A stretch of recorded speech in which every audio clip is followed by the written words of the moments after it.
Bonjour à tous, aujourd'hui je vous présente l'algorithme magique local version 3.0, voilà, avec les évolutions.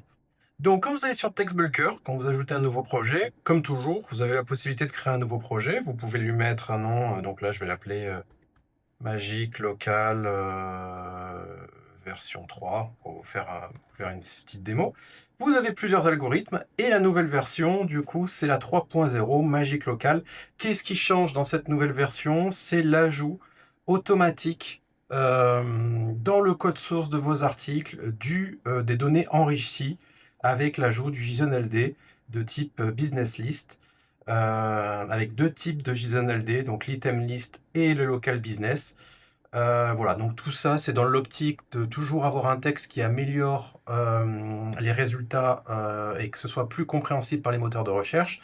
Et maintenant aussi, on va être positionné sur les IA et de plus en plus, même si c'est des choses qui sont pas nouveaux, toutes ces données enrichies et ces optimisations, c'est des choses qu'on faisait pas forcément.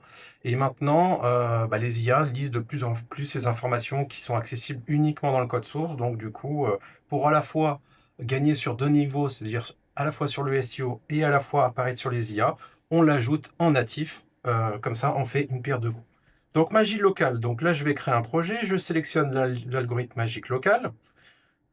Pour rappel, qu'est-ce que va faire l'algorithme magique local? En gros, par exemple, ici, je vais mettre la requête. Alors, je vais le copier comme ça. Vous avez déjà un exemple de prompt.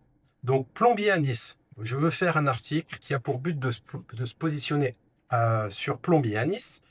Entre parenthèses, c'est le brief. C'est-à-dire que à la fois le scrap qui va être fait sur Google pour récupérer pour voir déjà les sites déjà positionnés, les optimisations à faire, etc. au niveau du texte, plus le scrap qui va être fait sur Google My Business pour récupérer la liste des vraies entreprises qui se positionnent sur plombier à Nice, va être fait sur cette requête-là. Tout ce qui est entre parenthèses, c'est le brief. Voilà, entre parenthèses, j'ai mis ne pas citer d'entreprise parce que si vous ne le précisez pas, des fois l'IA d'elle-même, elle peut ajouter des entreprises qui sont généralement bidons en plus de ça. Donc je lui dis n'ajoute pas d'entreprise dans le texte parce qu'en fait c'est TextBulker qui va l'intégrer de façon naturelle dans le texte que vous allez avoir.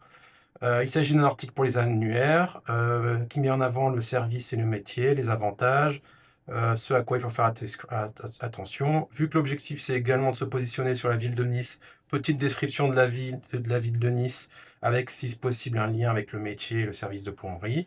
Et tant qu'à faire, si vous avez un site qui est une marque ou si c'est un article qui va être à destination d'être un article sponsorisé, c'est-à-dire d'être publié ailleurs que sur votre site, n'hésitez pas à citer votre marque dans l'article. Donc je précise ici, cite plusieurs fois mon annuaire XYZ, mais j'aurais pu citer également ma marque XYZ.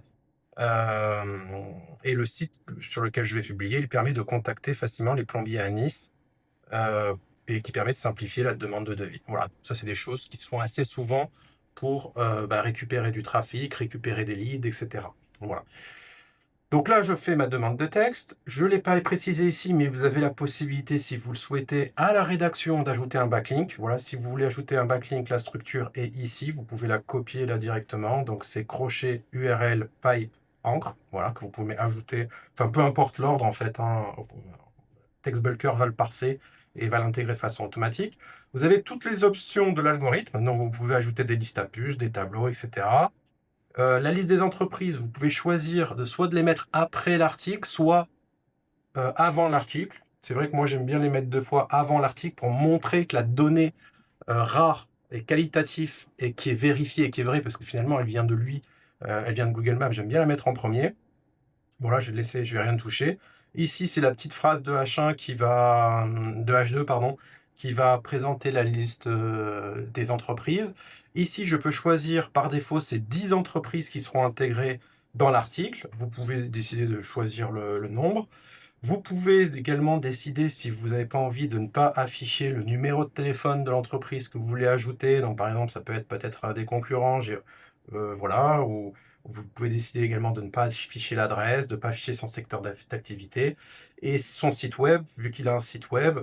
vous pouvez choisir soit de ne pas l'afficher, soit d'afficher que le texte du site internet, soit d'ajouter le lien cliquable mais avec un lien nofollow, soit dofollow. Donc on va laisser comme ça, on va rien toucher. Je vais choisir le format en français. Voilà, vous pouvez ajouter des personas ici, on va pas le faire. Et vous cliquez ici sur lancer la rédaction. On se retrouve ici sur notre article. Donc, qu'est-ce qu'on retrouve? On retrouve notre article qui est optimisé, voilà, qui parle, voilà. On voyait que voilà, le texte est vraiment optimisé parce qu'il s'adapte sur Google par rapport aux résultats de Google pour faire un texte optimisé avec les mots-clés sémantiques, etc. On lui a dit de parler de notre marque XYZ, donc forcément, vous pouvez la remplacer. Donc, il fait un petit paragraphe avec plusieurs citations. Vous voyez, il les met en gras plusieurs fois, du coup, pour l'optimisation et pour montrer à Google que ma marque, elle apparaît un petit peu partout.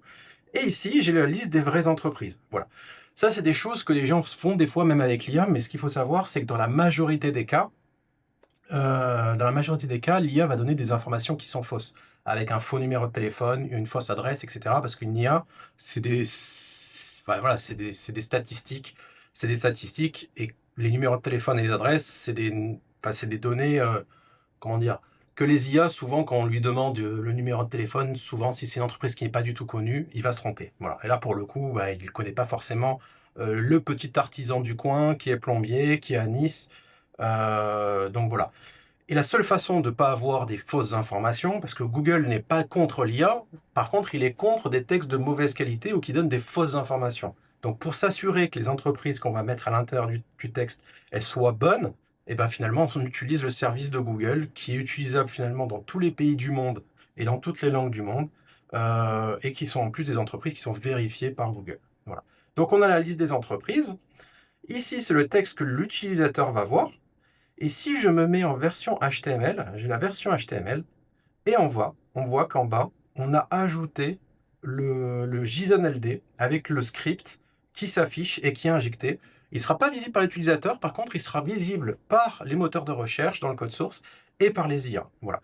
Ici, vous avez également le JSON qui est intégré, donc en format un peu plus lisible, parce que dans le texte HTML, c'est sur une ligne, avec toutes les informations, avec les types de données structurées, donc ici item list, etc.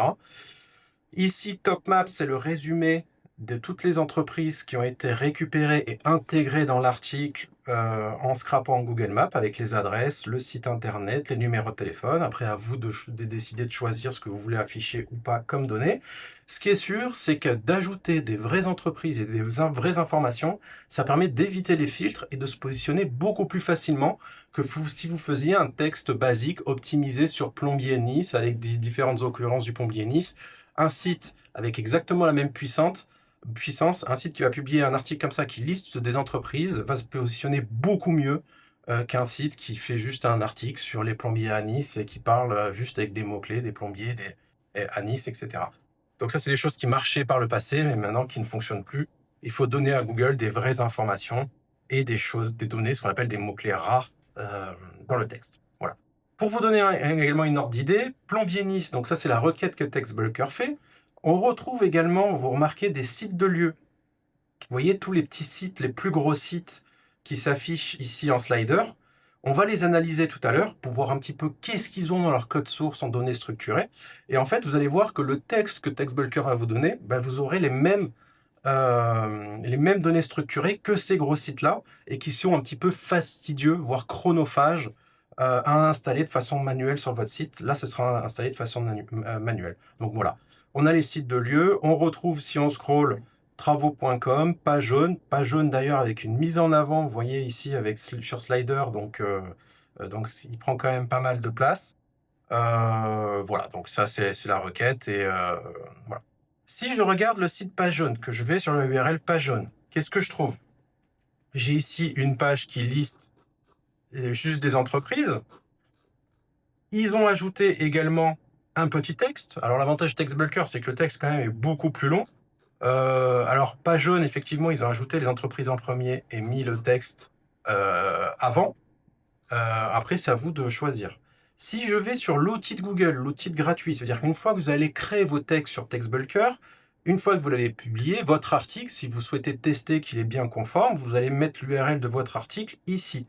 Et Google va vous faire un test des résultats enrichis, des données structurées, pour vous dire est-ce qu'il y a des choses, si tout est ouvert ou s'il y a quelque chose qui ne va pas. Donc voilà, donc page jaune, on voit des données structurées de type carrousel, etc. Ce qui va nous intéresser ici, c'est les 20 éléments de type commerce et services de proximité et organisation. Donc c'est ça qui est intégré de façon automatique sur vos articles. Voilà, ici on clique, on voit le détail de toutes les entreprises, ou pour chaque entreprise, on voit le parsing du JSON avec les adresses, le numéro de téléphone, le site internet, comme vous retrouvez sur TextBulker. Si je vais sur travaux.com, voilà, ici j'ai une liste d'entreprises. Voilà, j'analyse les données structurées et je retrouve ici commerce et services de proximité, sauf que lui en affiche 15, organisation également. Si je vais sur Star of Service, j'ai également un listing d'entreprises avec probablement un texte à la fin. Non, eux, ils n'ajoutent pas de texte supplémentaire. Mais si je regarde les données structurées, on retrouve les services de proximité et organisation. Donc eux, ils en affichent 100 sur la page. Si je regarde ou plombier, puisque la thématique, c'est quand même la plomberie, et là, on a un site spécialisé dans les plombiers. Donc là, on a le texte, donc lui met le texte en premier. On a le listing de 5 entreprises. Probablement que lui, on n'affiche que 5. Bon, sur TextBulker, vous pouvez également en afficher 5, vous pouvez choisir. Je regarde, et j'ai bien également le JSON LD de type service et services de proximité, organisation, etc. Si je regarde les futés, bon, pareil, voilà. En gros, voilà, vous pouvez maintenant avoir Vortex optimisé comme ça pour le local, et l'envoyer sur votre site internet. Voilà. Donc voici la nouvelle version de l'algorithme Magic Local 3.0. Amusez-vous bien, et si vous avez des questions ou d'autres axes d'amélioration, n'hésitez pas à contacter le support. Merci, au revoir.